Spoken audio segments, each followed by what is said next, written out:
और इसमें क्या बताते हैं, जो इच्छा बिन इच्छा जो देता है, जैसे आपने कोई तकलीफ बताई, दुख बताया और उसका समाधान बता दिया जाता है कि आप एक जोत बोल दो। ज्योति का क्या अर्थ होता? हवन। आपने हवन वही मान रखा है कि एक कुंड में लकड़ियां डालकर ऊपर घी डालकर स्वाहा स्वाहा ये वेद के कोई मंत्र बोलते रहे। अग्नि घी को प्रज्वलित कर देना ये हवन यज्ञ है। मंत्र बोलने का ज्ञान यज्ञ का फल है। अब ये केवल मंत्र बोल दिए और हवन कर दिया, ये केवल एक हवन यज्ञ और ज्ञान यज्ञ का फल आपको मिला। तो इन दोनों से काम नहीं चलेगा। तो जैसे हम आपको हम ज्योति जलाते हैं, एक रुई की बाती बनाकर और उसको खड़ा लगाते हैं, इसको अमर ज्योत बोलते हैं, और उससे हम घी उससे सभा करते हैं, जलाते हैं, तो वो हवन हो जाता है। वो हवन यज्ञ का लाभ आपको प्राप्त कराते हैं। तो उससे क्या होता है कि आपने जो तकलीफ आपको होगी, आपके पुण्य नहीं है, तो वो हवन जो यज्ञ आपने किया उसका प्रतिफल आपको भगवान देता है। और जो आपका काम उस हवन यज्ञ के कारण होना था वो हो जाता है और आपका दान बराबर हो गया। और आप बिन इच्छा से देते हो उसका ठीक है, क्योंकि प्रारंभ में आपने ये भी करना होगा ताकि आप तब तक आपकी भक्ति ज्यादा बन जाए और परमात्मा आपको सहयोग और देने लग जाए। सर्वप्रथम तो प्रभु आपको अपने कोटे से, कबीर परमात्मा अपने कोटे से आपको सुख देता है। तो यही बता रहे हैं कि ब्रह्मा विष्णु महेश से जाकी करत है सेवा। उस परमात्मा की ब्रह्मा विष्णु महेश भी सेवा यानी पूजा कर रहे हैं, लेकिन इनको विधि का ज्ञान नहीं। अब यही समस्या आती है कि आम व्यक्ति ये सोचता है कि ये रामपाल सबको कहता है, ये भी ठीक नहीं, ब्रह्मा विष्णु महेश को भी ज्ञान नहीं, इसका मतलब ये अपने आप को ज्ञानी मानता है। मैं नहीं मानता अपने आप को ज्ञानी। दास तो केवल सदग्रंथों में लिखे हुए रहस्य को आपके सामने प्रकट कर रहा हूं और उसे प्रमाणित कर रहा हूं कि सच्चाई कहां है, कौन कितने पानी में है, आपके सामने दिखा रहा हूं। अपने सदग्रंथ बता रहे हैं जो पहले ही रहस्य इनके अंदर छुपा था, और ये अज्ञानी महर्षि और ये संत और गुरु, ये ब्राह्मण नहीं जान सके। ये दास आपको पढ़ कर सुना रहा है, बस इतना सा काम कर रहा हूं। और वो जड़ी, वो विधि, वो तरीका प्रॉपरली ए से लेकर जेड तक यानी पूर्ण ज्ञान उस पर परमात्मा की प्राप्ति का मुझ दास को है। गरीबदास साहिब ने कहा है कि तत्व भेद कोई ना कह रे झूम करा, ये पैसे ऊपर नाच सुनो रे झूम करा। अब तत्व भेद कोई ना कहे, फिर कहते हैं कोटों मध्य कोई नहीं रे झूम करा, अरबों में कोई गर्क सुनो रे झूम करा। अब अरबों में कहते करोड़ों में संतों में नहीं मिलेगा आपको इस तत्व ज्ञान से पूर्ण परिचित, पूर्ण ज्ञान के साथ साथ पूर्ण विधि परमात्मा पाने की। ये गर्क बोलते हैं उसको, गर्क माने पूर्ण रूप से परिपूर्ण। अरबों में, अरब संतों में कोई संत मिलेगा आपको जो गर्क होगा, हर विधि से ज्ञान भी परिपूर्ण होगा, उसका समाधान भी परिपूर्ण होगा। अब जैसे अरब संतों में लिखा, अरब संतों में, अरब गुरुओं में कोई एक परम संत मिलेगा, तत्वदर्शी संत गर्क मिलेगा, यानी पूर्ण परिचित मिलेगा। अब एक गांव में अगर 20,000 आबादी है, उसमें जनसंख्या है, तो 5,000 गुरु पाएंगे। 5,000 गुरु, 5,000 गुरु कैसे होंगे? किसी के लड़के का कोई तकलीफ होगी तो सास तो बतावेगी बारलियां की दर्दे, बारली देवी बारलियां की ऐसे 100 रुपया रख दे। पड़ोसन आओगी नोगे थर भी इसकी भीतर लिया की दर्दे। कोई बताओगी चौराहे की रख दे। कोई कहेगा तुम्हारे श्याम जी की पूजा है उसकी बोल दे। ऐसे उस बच्चे के के लिए सुरक्षा, उसकी संकट मोक्ष के लिए मनमाने को 20 विधि बताने वाली आ जाए, नारी नारी बुढ़िया, ये सारे गुरु हो गए। तो ऐसे एक गांव में 5000 गुरु तो कम से कम है।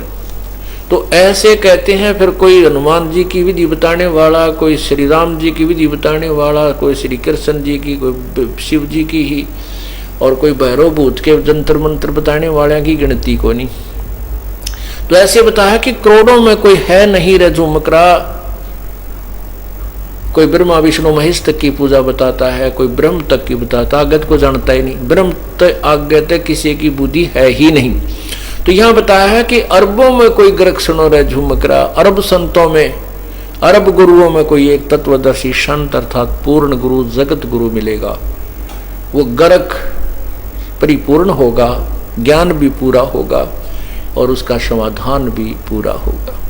अब जैसे कबीर साहब की वाणी को कबीर पंथी लोग बहुत पढ़ते हैं और पूरा आश्रय रखते हैं, लेकिन परमात्मा के पाने की विधि को नहीं, वो तरीका उनके पास नहीं है, वो समझ नहीं सके।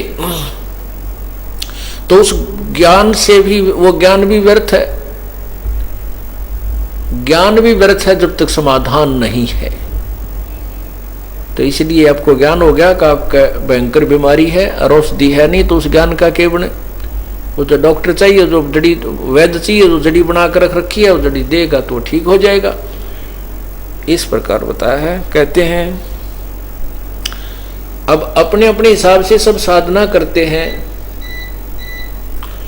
कोई कुछ कर रहा है, लेकिन वो परमात्मा की पूजा ही कर रहे हैं। ब्रह्मा विष्णु महेश भी ट्राई कर रहे हैं परमात्मा के ढूंढने की, पूर्ण परमात्मा की, लेकिन समाधि लगाते हैं, हठ योग करते हैं, जो शास्त्र विरुद्ध साधना है। विष्णु पुराण में लिखा है कि विष्णु जी ने एक बार 12,000 वर्ष तक तप किया, हठ योग किया। शिव पुराण में लिखा है शिव जी ने 88,000 वर्ष तक हठ योग किया, जो सब शास्त्रों में मना किया है कि तप करने से मोक्ष नहीं है। तप से राज राजमद मानम, जन्म तीसरे शुक्र समानम, ये प्रतिफल है तप करने का। तो क्या बताते हैं, जप तप तीर्थ थोथरे जाकी क्या आशा, भाई कोट यज्ञ पुण्य दान से कट, जम कटे नहीं फांसा। जप तप तीर्थ थोथरे, जप तप जो आन उपासना के, जो गलत मंत्रों के जप, जैसे गायत्री जाप करा करते, ओम भूर्भुवः स्वः तत्सवितुर्वरेण्यं भर्गो देवो, मंडेरा करते थे। कहते हैं ये जप और ये तप जो शास्त्र विरुद्ध साधना है, और तीर्थ आदि पर जाना, ये थोथरे हैं, यूजलेस है, इनका कोई लाभ नहीं है। जब तप तीर्थ थोथरे जाकी क्या आशा, और भाई कोट यज्ञ पुण्य दान से जम कटे नहीं फांसा। करोड़ों यज्ञ कर ले और कितना पुण्य कर ले, कहते हैं इससे काल का जाल नहीं, काल की फांसी नहीं कटेगी, यम फांसा, यम की फांसी नहीं कटेगी, जन्म मृत्यु का जो बंधन है ये नहीं कटेगा।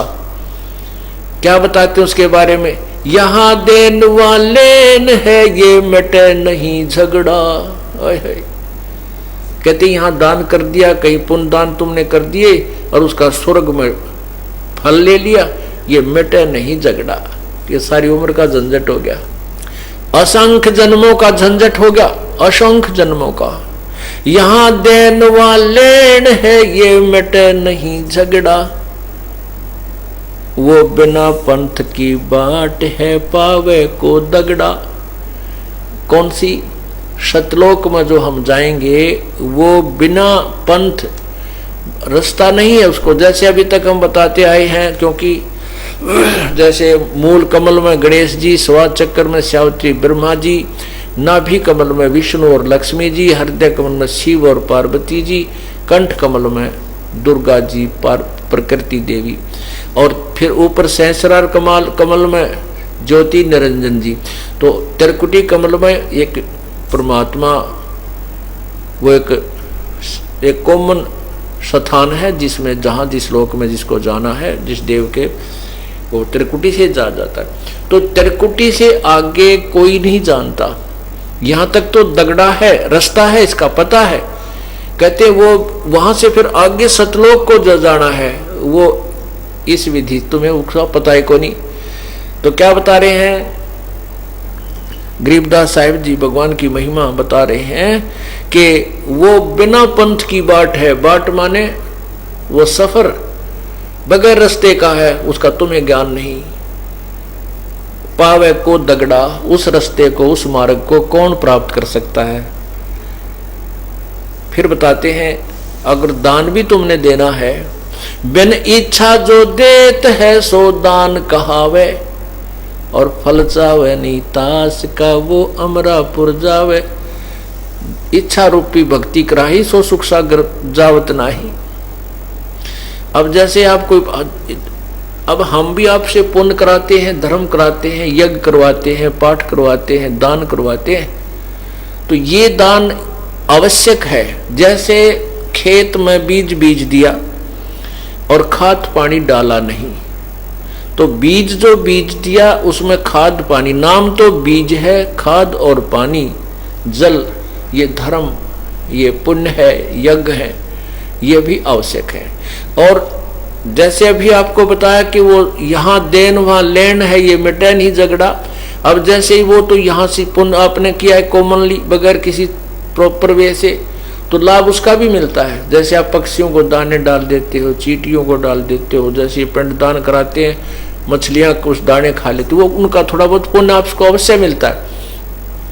लेकिन वो पुण्य भी यूजलेस है। जैसे खेत में पानी डाल दे दिया और बीज बोया नहीं, तो उसमें घास उगा होगा, और वो घास केवल पशुओं का चारा है, मनुष्यों का नहीं है। ऐसे जो दान आप वैसे करते हो और फिर वही खाद पानी डाल रहे उसमें गेहूं का बीज बीज के, तो फिर दोनों काम हो, पशुओं का चारा भी बने, वो भूसा बने उसमें तूड़ा, और गेहूं भी मिले।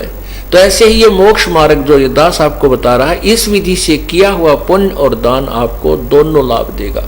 और इसमें क्या बताते हैं, जो इच्छा बिन इच्छा जो देता है, जैसे आपने कोई तकलीफ बताई, दुख बताया, और उसका समाधान बता दिया जाता है कि आप एक ज्योत बोल दो। ज्योति का क्या अर्थ होता? हवन। आपने हवन वही मान रखा है कि एक कुंड में लकड़ियां डालकर ऊपर घी डालकर स्वाहा स्वाहा ये वेद के कोई मंत्र बोलते रहे। अग्नि घी को प्रज्वलित कर देना, ये हवन यज्ञ है। मंत्र बोलने का ज्ञान यज्ञ का फल है। अब ये केवल मंत्र बोल दिए और हवन कर दिया, ये केवल एक हवन यज्ञ और ज्ञान यज्ञ का फल आपको मिला। तो इन दोनों से काम नहीं चलेगा। तो जैसे हम आपको हम ज्योति जलाते हैं, एक रुई की बाती बनाकर और उसको खड़ा लगाते हैं, इसको अमर ज्योत बोलते हैं, और उससे हम घी उससे सभा करते हैं, जलाते हैं, तो वो हवन हो जाता है। वो हवन यज्ञ का लाभ आपको प्राप्त कराते हैं। तो उससे क्या होता है कि आपने जो तकलीफ आपको होगी, आपके पुण्य नहीं है, तो वो हवन जो यज्ञ आपने किया उसका प्रतिफल आपको भगवान देता है।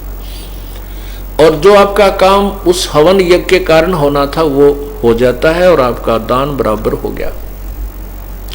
और आप बिन इच्छा से देते हो उसका ठीक है, क्योंकि प्रारंभ में आपने ये भी करना होगा ताकि आप तब तक आपकी भक्ति ज्यादा बन जाए और परमात्मा आपको सहयोग और देने लग जाए।